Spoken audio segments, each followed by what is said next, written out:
وبتكرمها في الحلال ولا ترخصي نفسك. طيب راح 1000 سنة.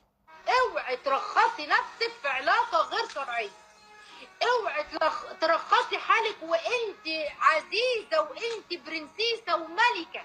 ملكة في الاسلام. عملك الاسلام جوهرة ثمينة تحط رجل على رجل كده. ها يا توتة توافقي على العريس؟ اه موافقة. لا مش موافقة. إيه عايزة ايه؟ عايزة مهر؟ دي براحتك تقولي لا ما فيش. شوف الاسلام عاملك ازاي. اوعي ترخصي نفسك.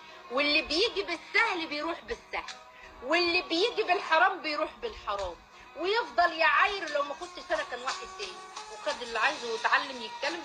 لو اقول لكم تعالوا يا بنات، اما اقول لكم معلش يا شباب بقى ما تزعلوش مني اللي بيسمعوني هنا، بس دي حقيقه. يقولك اخدها اتعلم فيها. يتعلم معاكي يقول ايه والمواقف ايه ويرد ازاي، عشان لما يتجوز او يخطب اللي هي بقى اللي واخدها ما مشاش معاها ولا عط معاها ولا خرج معاها في الحرام، يبقى عارف بيعمل ايه. والله الجمله اللي انا بقوله لكم ده سمعته من اكتر من 1000 حاله. بقول له يا اخي ما تخافش على اخواتك. ليه قال لي طب ما هو انا باخد خبره، مش ربنا يا برضه يعني. طب اتعلم منين؟ إيه؟ تتعلم في الحرام.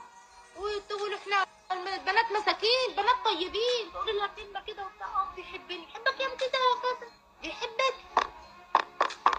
يجي يخبط عليكي وعلى ابوكي في البيت.